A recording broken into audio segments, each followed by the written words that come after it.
Salut à tous, c'est Lunaris. Aujourd'hui le test de la Secma F16 Evo de 2024.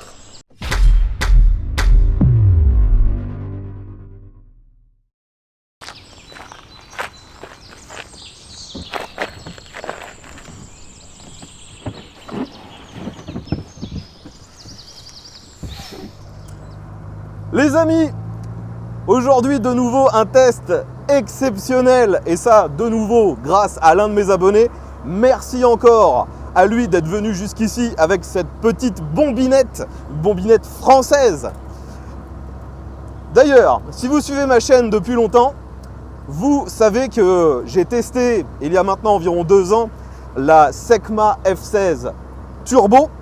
Et bien aujourd'hui, il s'agit du modèle, on va dire, entrée de gamme avec de très gros guillemets, la F16 Evo. Donc la Evo, c'est une finition supérieure de la F16 qui est normalement le plus petit modèle de la gamme Secma. Donc pour ceux qui ont déjà vu mon test de la F16 Turbo, déjà vous voyez qu'esthétiquement cette F16 Evo ressemble beaucoup. Mais on a l'impression que la voiture est raccourcie, plus petite. Et finalement c'est pas qu'une impression. Les châssis des deux voitures sont assez proches. La F16 Turbo a juste un châssis rallongé. Et là donc on est sur une voiture très petite, très courte. Et c'est une voiture purement de loisir. C'est un modèle qui est essentiellement acheté par des gens qui veulent l'utiliser pour le plaisir et aussi faire du circuit. Donc déjà, je rappelle que Secma, c'est une marque française. C'est une marque qui est dans le Nord. J'ai d'ailleurs eu le privilège de pouvoir visiter l'usine. Je vous avais déjà montré ça en vidéo. Et donc, beaucoup des pièces de cette voiture viennent de grands constructeurs français.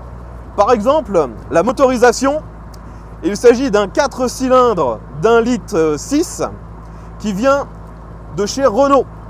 C'est un moteur atmosphérique, à injection bien sûr. Celui-ci développe 105 chevaux.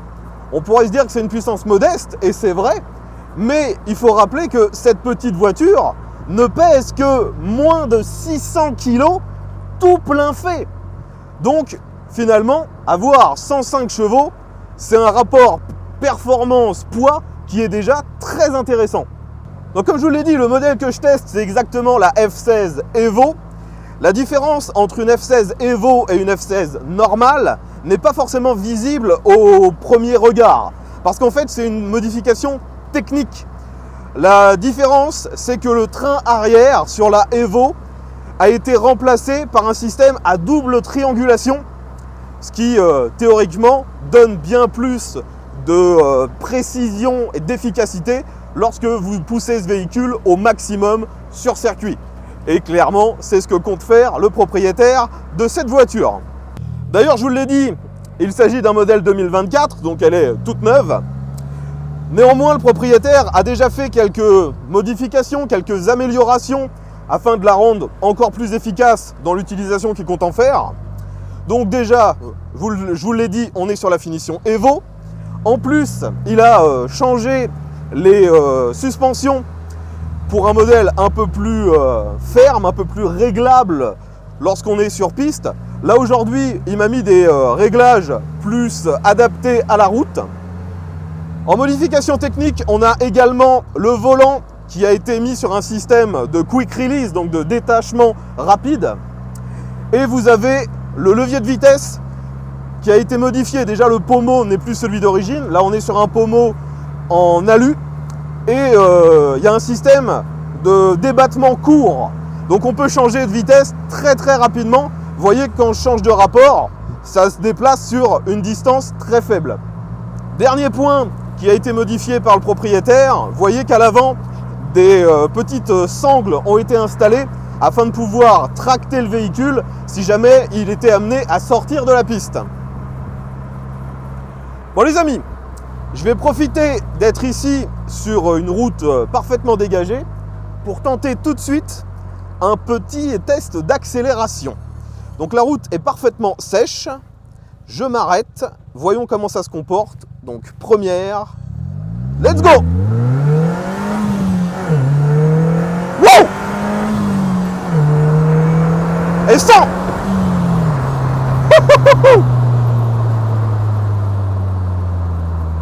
Les amis, c'est une fusée. Jamais on y aurait imaginé que uniquement 105 chevaux puissent vous donner une accélération pareille. Et là, en plus, moi je suis un novice, je suis pas un pilote, donc je me doute qu'on peut faire encore bien mieux en maximisant les performances. Par contre, ce qui est assez surprenant, du moins surprenant quand on découvre les voitures de chez Secma, c'est le freinage. On a bien sûr des freins à disque, des freins qui sont parfaitement bien dimensionnés pour ce genre de véhicule, mais ce qui est surprenant, c'est qu'il n'y a pas d'assistance au freinage. Au début, lorsque vous appuyez, il se passe presque rien, on se demande même si ça fonctionne, parce qu'on est tous habitués à des véhicules assistés où on y touche à peine et ça vous pile. Là, il se passe rien. Par contre, quand on freine plus fort, quand on met vraiment de la pression sur la pédale, ça freine. Ça freine même très très très bien. Et je me souviens avoir eu exactement le même sentiment sur la version turbo. Allez, j'accélère.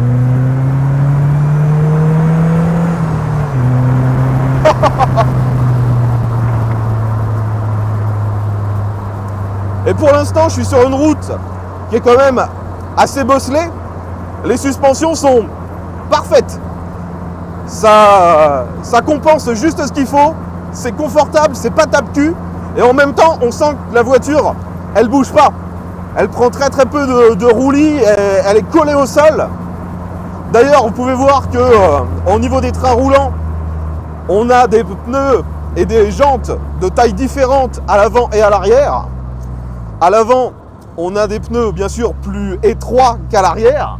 Vu que le moteur est placé en position centrale arrière, c'est bien sûr une propulsion. Alors me voilà en centre-ville et je suis finalement assez surpris du peu de bruit que fait cette voiture. Alors que pourtant, le propriétaire a pris en option sur ce modèle l'échappement sport qui fait une sonorité un peu plus rauque. La sonorité n'est pas mauvaise, mais ça reste homologué. On n'a pas quelque chose de ultra fort ou qui fera des explosions. C'est plutôt cool.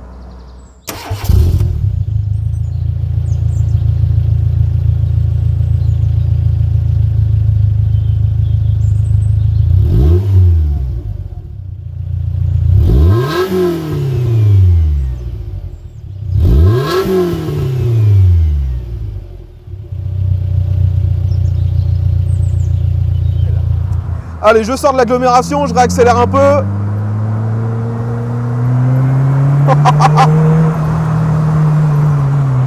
Ah, faut vraiment que je m'habitue au freinage. Par contre, la tenue de route est juste surprenante. Hein.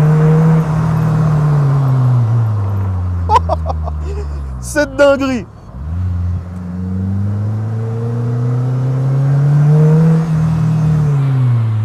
Faut vraiment pas hésiter à freiner comme une brute.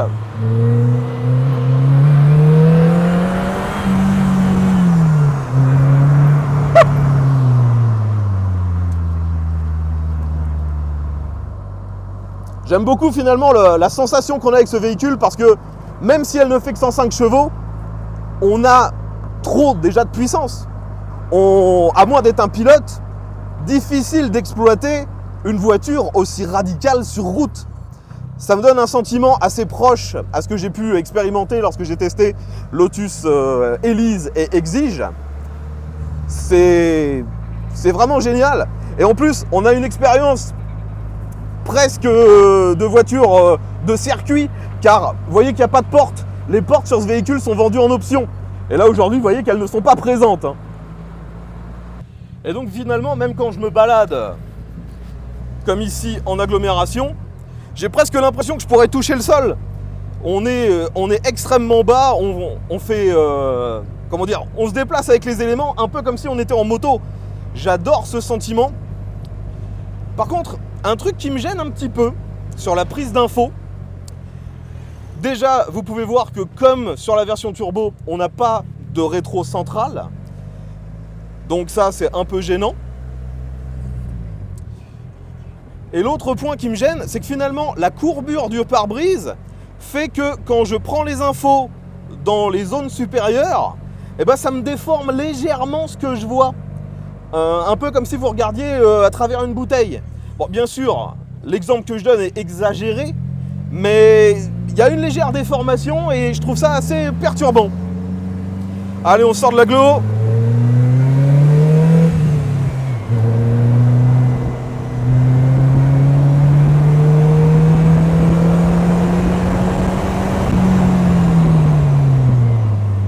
Oh là là là là, la dinguerie!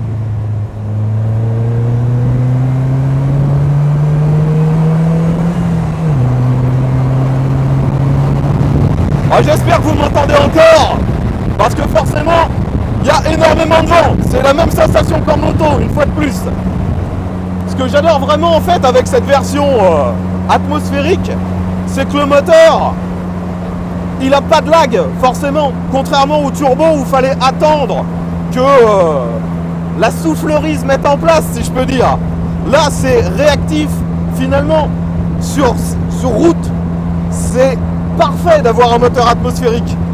Et de nouveau, jamais j'aurais imaginé qu'un petit moteur aussi classique puisse vous donner des sensations pareilles. Hein. C'est surprenant. Et pourtant, moi, je suis habitué à rouler dans des véhicules de petite taille. Mais là, c'est vraiment dingue. Hein. Ce moteur est finalement parfait pour cette voiture. Allez, je réaccélère. Et vous voyez que là j'étais uniquement à 2500 tours et ça part hein. Allez, un bon freinage. La boîte de vitesse est parfaite avec ce short shifter. C'est vraiment super intuitif.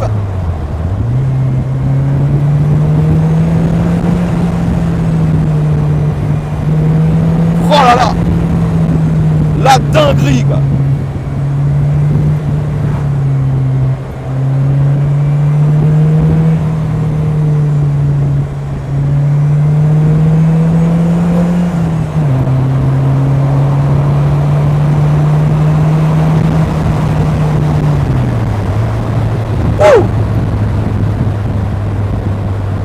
Finalement, je dirais que cette version F16 Evo corrige quasiment tous les petits défauts que je pouvais trouver sur la version turbo. Celle-ci est encore plus légère, encore plus petite, elle est moins chère. On a un moteur qui répond instantanément. Et puis, avec cette boîte de vitesse et ce shifter court, c'est parfait. Franchement, la sensation est parfaite. J'ai pas d'autres mots. Je me retrouve à bafouiller. Trop de sensations, trop d'adrénaline. C'est un truc de dingue. Franchement, je connais pas la vitesse max d'une voiture de ce genre. Ça doit pas être si élevé que ça. Mais franchement, on s'en fout. Parce qu'on a tout le temps l'impression d'être à des vitesses absurdement élevées. Avec le vent, le bruit, le moteur qui est juste derrière vous. La sensation de maîtrise. Il y a juste le frein qu'il faut vraiment réapprendre à utiliser. Presque dommage. Je me doute que sur circuit, s'ils mettent ça, c'est parce que ça doit avoir un intérêt. Mais j'aurais préféré peut-être un frein un peu plus moderne avec un ABS pour un peu plus de tranquillité de l'esprit sur route. Mais franchement, c'est une folie. Parce que bien sûr, hein, je l'ai dit à demi-mot, mais c'est une voiture extrêmement dépouillée. Donc, vous avez un châssis, un moteur, des roues, un habitacle réduit au minimum. Et bien sûr, il n'y a pas de direction assistée, il n'y a pas d'ABS, il n'y a pas d'aide électronique. Il y a le minimum. Il y a juste ce qu'il faut pour se faire plaisir.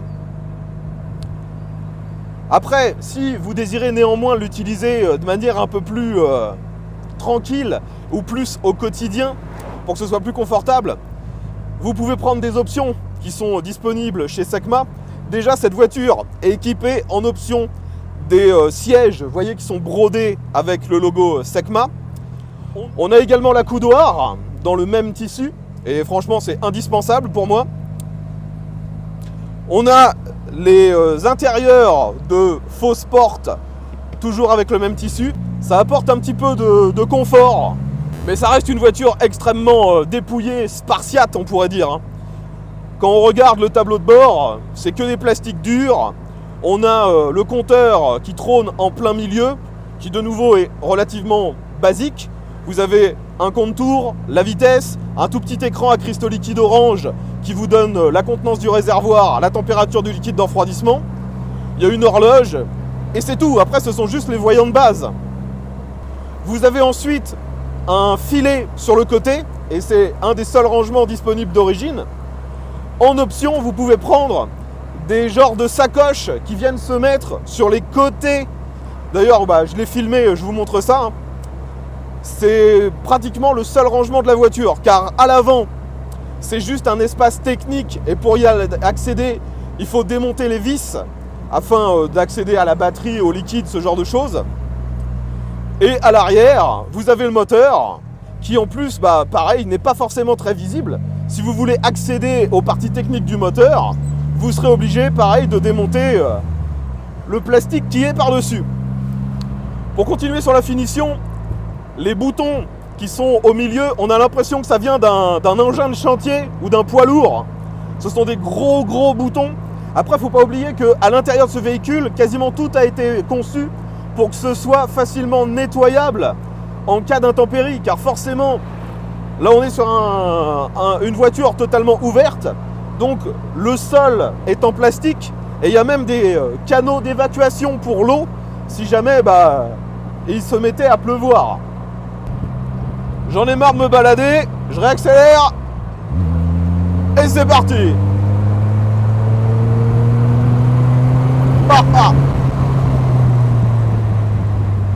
Et franchement, je suis très surpris par ce moteur car on sent qu'à la base c'est pas un moteur de course.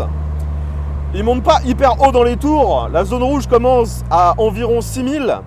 Mais ce qui est génial, c'est que le couple maximum, lui, arrive à 3600 tours, si je me souviens bien. Donc finalement, on a le couple quasiment en permanence. Et donc, on a toujours des bonnes performances. Bon, un autre point qui est un peu surprenant au début, qui demande un temps d'apprentissage, c'est le placement des pédales. Les pédales ne sont pas purement dans l'alignement du volant. Elles sont légèrement décalées vers le centre du véhicule. Donc vous avez les jambes qui partent un peu sur la droite. C'est surprenant. J'ai déjà testé d'autres voitures sportives qui avaient ce même emplacement. Il faut vraiment s'y faire. Au début, j'ai un peu de mal, il faut l'avouer. Surtout qu'en plus, les pédales sont très petites. Il faut savoir que dans cette voiture, vous ne pouvez pas régler les sièges. Les sièges sont directement collés à la carrosserie. C'est l'écartement avec les pédales qui est réglable. C'était d'ailleurs identique sur la version turbo. Allez, encore un petit dodane. Ouais, franchement, ces suspensions sont juste géniales. Bon, par contre, j'avoue que c'est difficile avec cette voiture de savoir vraiment à quelle vitesse on roule. Car vu qu'on n'a pas le compteur en face de nous, il est décalé sur le côté, on n'a pas forcément l'instinct de poser le regard sur le côté. On a plutôt tendance à regarder devant, sauf que devant, il n'y a rien. Et la plupart du temps, quand on regarde la vitesse, on s'aperçoit qu'on roule bien plus vite que ce qui est autorisé. C'est vraiment un missile. Bon, concernant l'éclairage, vous voyez qu'il n'y a pas de grosse différence entre la F16 Turbo et cette F16 Evo. On retrouve les feux un peu effilés à l'avant. À l'arrière, ce sont des petits feux LED. Allez, de nouveau, une succession de virages. Ici, c'est une belle montée.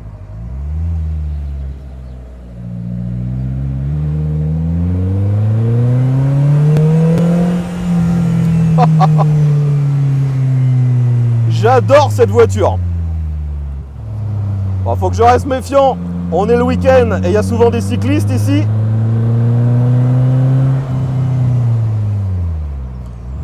Oh, la boîte de vitesse est tellement parfaite.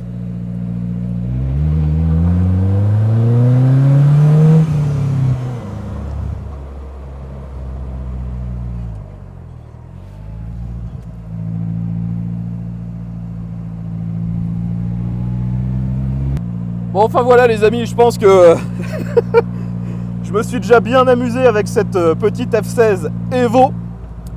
Maintenant, il va falloir qu'on parle quand même du tarif. Donc, comme je vous l'ai dit, la F16, c'est le modèle le moins cher chez Secma.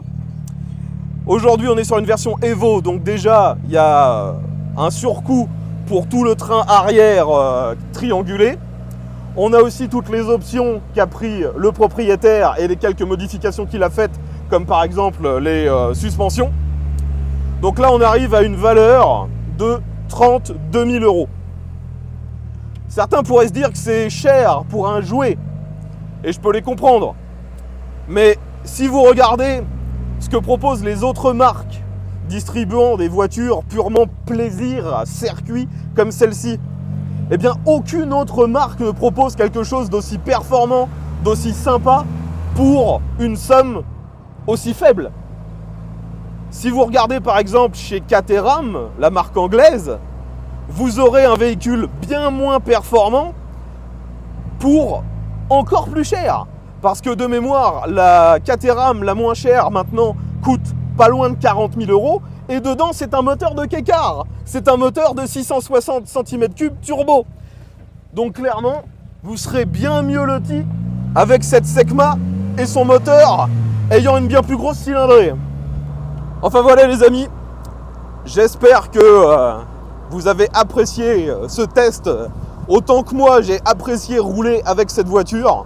Clairement, je soupçonnais que j'allais l'aimer vu que j'avais déjà trouvé la turbo complètement dingue, mais je trouvais que finalement elle avait trop de perf, trop de moteur pour un usage routier.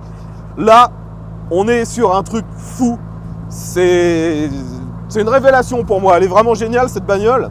Et je me demande même si celle que je vais pas finalement préférer dans leur gamme, si c'est pas l'entre-deux. Parce qu'au-delà de la F16 et avant la F16 Turbo, il y a la Buggy. Et la Buggy, elle est un petit peu plus haute, elle a un look un peu buggy forcément, un look un peu plus vintage, mais elle partage une base mécanique quasiment commune avec cette F16. Donc je me demande si, selon mes critères, le bon choix, ce serait pas la Buggy. Comme d'habitude, si vous avez apprécié la vidéo, n'oubliez pas de mettre un pouce vers le haut, de la partager sur les différents réseaux sociaux et de vous abonner. Je vous dis à bientôt et à tous.